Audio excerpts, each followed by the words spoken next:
Okay, so I know I'm not really the type of person to make videos like this. I'm not much of a commentary person.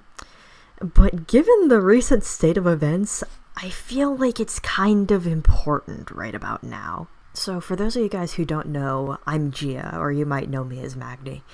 I'm a fan artist who's been in this pop fandom for several years now, and I've been into Poptropica for much longer. My original account comes from in between the time that Sharktooth and Time Tangled were released, so I have been in Poptropica in one way or another since about 2008. I was there when the original Mythology Island was released. I'm not going to say I was one of the first people to complete it, because knowing how dumb I was as a small child, more than likely I never completed it until I started getting back into the fandom back in 2016, but still, I remember the original quite clearly. You know, I actually got really excited when I heard on one of the Poptropica discords that there had been a Mythology Island remaster that had just been released. And I was very, very excited to go and play. But oh wow, is that not a good idea? Okay. Before you start watching this video, I would highly suggest that you go and watch the video called Dear Pop Creators by the Dimension Bros. They bring up a lot of points that I'm going to reference, but not go too deep into for the sake of brevity, so I would highly suggest that you go and watch them first. So Mythology Island, obviously, had some problems. And by some problems, I mean pop-up ads and a much condensed experience. Now, this may be an unpopular opinion, but the ads in between scenes I was not too miffed by. They were very annoying, and I would have loved to not have them, but at the same time, I completely understand this is a really weird time for Poptropica, and they need money, and that's fine. But the pop-up ads, though, were a whole different thing. Mainly because of the fact that the X button didn't seem to actually work. It seemed like the pop-up went away after you moved around the scene a little bit, and not after you hit the X. I sat there and I hit the X for several minutes, and nothing happened, and then I start moving around, and it magically disappears. That doesn't change the fact that it was extremely annoying, and I really would have preferred not to have that happen. And then on top of this was also the fact that a lot of content from the original island was either greatly stripped down or completely removed. The issue with this is that it's been shown time and time again that it's better to keep mediocre content in your game than to completely remove it and take out content from the game. The timing for this is a little bit ironic with the recent release of Bloody Shrinkray, alongside the recent release of my fan game, the Poptropica dating sim. I can't believe I just said that. However, it isn't this juxtaposition that's the reason why it is I'm making this video. Why I'm making this video is not because one island had a rough release, it's because this is part of a trend that has been going on since the announcement of the HAXE port back in 2016. All the content that has been released since the death of Flash shares one specific trait, and that's that it is incredibly weak in comparison to previous content that we've gotten. Obviously, you have the Zomberry Hero event, which came out relatively recently. Now, it wasn't really trying to be a Zomberry 2, and I understand that, even if it was originally kind of advertised as such. I mean, I understand it, plans change, but at the same time, at release, it didn't feel like it was ready to be released yet. A main problem then that I had was then that as you went through the stages, the frame rate got progressively worse and worse, until I was basically watching a PowerPoint presentation on stage 3. The fact that I finished it at all is a small miracle, to be honest. Before that, of course, you had Wild Safari. Now the thing is, I actually kind of liked Wild Safari. I feel like its heart was in the right place. The fact that it added in villains then that had come out after the original reality TV, fan favorite villains like Ringmaster Raven and Myron Van Buren, that was exciting. And I also understand then that it was going to be minigames, and I guess I was kind of not expecting it to be a full island, but at the same time, it was touted as a full island from the get-go, which meant then that its release was inevitably extremely disappointing. What this shows in reality is a trend, and that trend is then that since 2016, since the death of Flash was announced, a lot of the content that has been coming out has been extremely, and I mean extremely weak in comparison to previous content. Now, don't get me wrong, I completely understand why. The conversion from Flash to HAXE is inevitably going to be a process, and it's not going to be an easy process. This isn't going to be as simple as trying to transfer something from a physical document onto, per se, a Google document. What you're doing is that you're trying to translate something from one language into another, and while I don't really understand programming, I feel like it's probably going to be much the same as trying to use a new medium. For example, if you're someone who's been drawing in graphite all of your life, suddenly moving over to paint is going to be extremely difficult and is going to be a learning process. So because of that, especially those first few times, I wasn't really that concerned. But at the same time, the issues with mythology are completely new and do not seem to be a problem with the coding language. What happened with Wild Safari was pretty simple. It was a matter of not having that much time. What happened with Zomberry was also pretty simple. It's growing pains.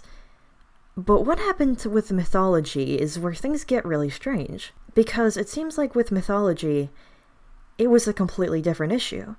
And that issue mostly seems to be a lack of understanding the audience. To me, it seems like most everyone who is active in the Poptropica fandom in any way is 13, 14, 15, all the way up to folks around my age who are in their 20s. Terrifying to say. But to me, the streamlining of mythology seemed to be a side effect of trying to aim towards a younger audience, more like the types of kids who originally started playing Poptropica back in 2007, 2008. Now, don't get me wrong. I don't exactly have statistics showing the demographics of the Poptropica community. I don't really know. Maybe there are thousands upon thousands of small children who play every day. But at the same time, I'm not getting any indication of that. While my sample size is obviously biased as a college student, it seems like most of the people that I know are playing Poptropica are not folks who are, for example, the children of my professors or children of people that I know. For the most part, it's people in high school and college. Obviously then, taking out content from the original Mythology Island for the sake of having a more streamlined linear game doesn't really make much sense with that audience. Of course, like I mentioned, it does make more sense with children, but it doesn't seem like we have that many children. I personally think that where Poptropica should start trying to go is then that, first of all, it needs to figure out if my theory is right. If there are, in fact, more people around my age that are playing than, per se, children in elementary school. The best way to do this would probably be with a demographic survey in-game and on social media, preferably with some sort of reward, like, for example, a unique item, or a bunch of credits, or preferably both.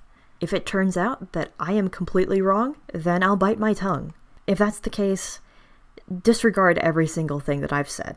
However, if my theory is right, and I'm fairly certain that it is, then I may have some advice that could be helpful. Obviously, the most important thing that one could do, which has kind of somewhat been brought up already, is to get in touch with the audience. Now, it's very, very obvious that the pop devs are doing that right now. I'm mainly looking at Beeve Day as an example of them actually keeping in touch, and of course them validating us by putting our fan art on their story on Instagram. Thank you again, Poptropica creators, you've literally made my day before when you did that. But I feel like that sort of interaction, while a good first step, we're only at the bottom of the staircase. One thing that I want to mention is, like I've mentioned, money is probably really tight right now. And because of that, I have a feeling that the devs probably can't really afford beta testers. Well, if you can't afford to find professional beta testers, you have an entire fan base of people who would kill to be able to beta test an island. If another port is done like the Mythology port, where there are going to be changes made to an island, then I would highly suggest to go through a list of active players who have emails attached to their accounts and just send them an email and ask if they would like to beta test the port. I feel like in that case, then you would more than likely avoid most of the crap that you're inevitably going to get for the Mythology HAXE port. And at the same time, they'll save energy later of having to go back and fix everything. Another thing is, we are an incredibly vocal fan base.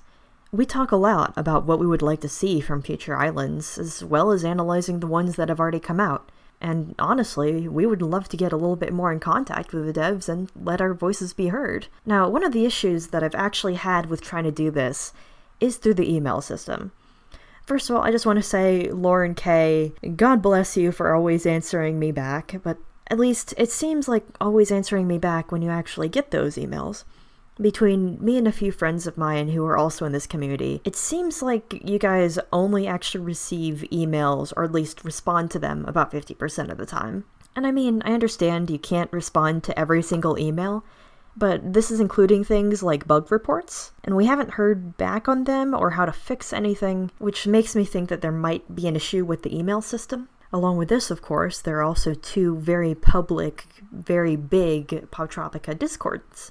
One is the PHC, which can be found through the Poptropica help blog, and the other one's the Poptropica Club. And I would honestly suggest, if possible, to join. Doesn't really matter if anything is said about whether devs join or not, but at the same time, a lot of the issues that I've discussed are the types of things that we talk about in there, as well as posting an uncomfortable amount of fan art and having most of the fandom ridiculousness happen there.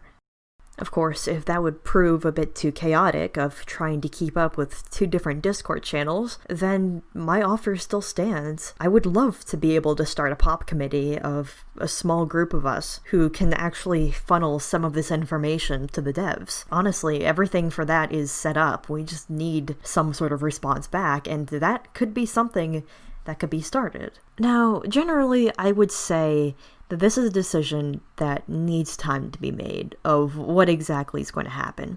But like Isaac mentioned in the Dimension Bros video, I'm not sure if there's going to be time at this point. While the fandom is still going strong right now, I'm not sure how much longer it'll be able to stay that way. There is a lot of fan content being made right now. However, I don't think that means that it's going to stay that way forever. Eventually, us fan artists are going to get burned out on drawing the same things all the time and not really have anything new to chew on.